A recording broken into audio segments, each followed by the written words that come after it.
Hello everyone, I'm Thayang and we are doing Essential Chinese Business Writing.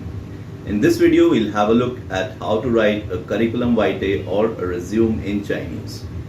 Curriculum vitae or resume is an important document while you have to apply for a college or if you have to apply for a job. While it might not change the material details, it might not change the personal details, your home country or your existing education qualification, but it could certainly change the perception that the college have towards you or the employer had towards you. So a curriculum vitae or a resume in Chinese can certainly help you get into a college or get into the desired job. Let us first have a look at what are the important parts in a curriculum vitae or a resume. A resume or a curriculum vitae could be divided into following 7 points. We'll have a look at these 7 parts and provide a broad format in Chinese so that a layman who does not understand Chinese could use this format to prepare his resume or curriculum vitae.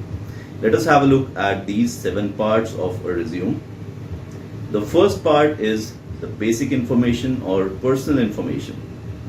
If you are an overseas student or if you are an overseas job seeker, you are from Vietnam, you are from Bangladesh, this certainly would include your home country, your mother tongue, your proficiency in Chinese or Putonghua or common language, and also about your certification of HSK. We'll go into detail into these parts in Chinese as well. Let us first have a look at the broad parts. The first is the personal information. The second is the objective. What is the position you are applying for and what is the objective? Third part is your existing work experience. Next is your education background. Then we have your computer skills, other certifications, and extracurriculars. These 7 are broad parts in a resume. Let us have a look or create following sections in which we will prepare a resume in Chinese. So personal information is 基本信息. That is the first part. We'll go into these parts into details after we create the broad headlines. So first part is personal information, 基本信息 or personal information. This includes your contact details, your home country, your mother language or any other second language, and your proficiency in Chinese language. Next part is the objective or the job you are applying for. In Chinese, it is called 求职意向. Objective, what you are looking for, or the job you are applying for. This is the second part in the curriculum vitae or resume. The third part is your work experience. 工作经历, work experience. Then we have your education background. 教育背景, your education background. Then we have computer skills. 计算机水平, level of computers. In this you have to mention what computer proficiency you have.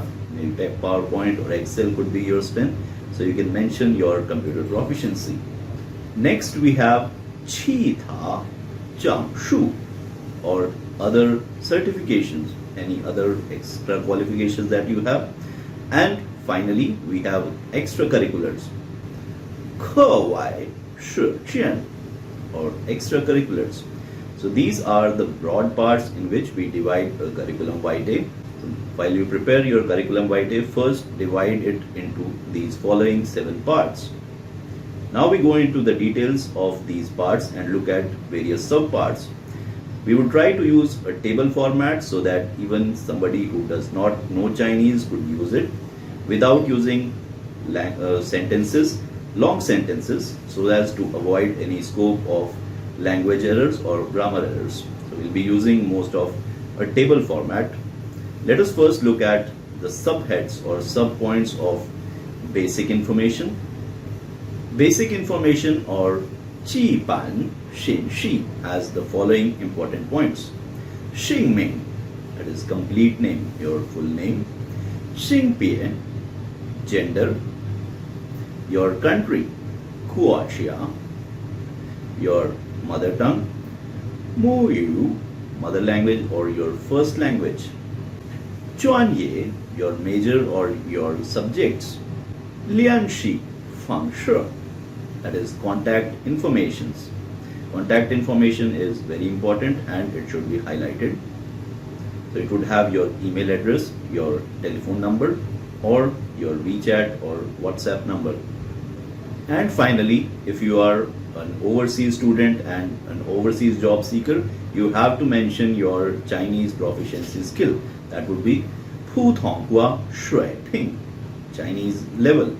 In this you can mention whether you have achieved any certification HSK 3, 4, 5 or any other comparative examination in your home country. So these were the important subheads under the basic information that we'll use while writing a resume in Chinese. Let us have a look at the second major head, that was the work objective or job objective. This is 求职意向, your job objective or job you are applying for. In this you have to mention the job or position you are applying for. Next we have your work experience. 工作经历, your work experience. We'll use a table format in this. First we'll have on the left hand side, that is year you have worked. Then we have your company, 公司, company. And next we have the position that you were holding there. Position is 职位, the position that you were holding. So we have three important heads. First is year you worked. So for example, you worked from 2018 to 2020. Company, 公司, company. And finally, the position that you were holding there. In this table, you will mention the required details. Moving on to the next important head, that is your education background, your education qualification. Again, we'll use a table format so as to avoid writing sentences, so that we could reduce the scope of committing an error in language or grammar. Let us create a table for education background. So again, here we will need year that you studied for, the institution or college you were studying in, and what were your major or what were your subjects. And you would also have to mention whether you did an undergraduate course, a postgraduate course or a doctorate. Let us have a look at the words for these. So first is year, that is Nian, year you studied. Institution, 学院, institution or academy where you studied. Major, as we did, 专业, what was your major, and whether you did an undergraduate course, postgraduate course or a doctorate. The words we have for these are 本科学位, that is an undergraduate course or an undergraduate degree or bachelor's degree. If you have done bachelor's, we'll mention your bachelor's college in this column. 硕士学位, a master's degree. 博士, that is a doctorate. And finally, in the last column, we have 分数, or the grade or the marks that you received in your undergraduate, postgraduate or your master's degree. So this was the table we would be using for denoting our education background. Let us now move on to the next head, that is your computer skill. 计算机水平, your computer level. In this you can mention your certification in any software or any other skills, for example PowerPoint or Excel. So here you can mention your computer skills or computer knowledge. Moving on to the next head, 其他证书, any other certification. If you have any other certification, we will put it under this head. And finally, extracurricular, 课外实践, or extracurricular. If you have participated in any extracurricular, you will put it under this head. These were the broad heads into which a resume is divided. So in this video, we saw how to divide a Chinese resume, a resume in Chinese, into various headings. In subsequent videos, we'll have a look at some sample curriculum vitae or resumes.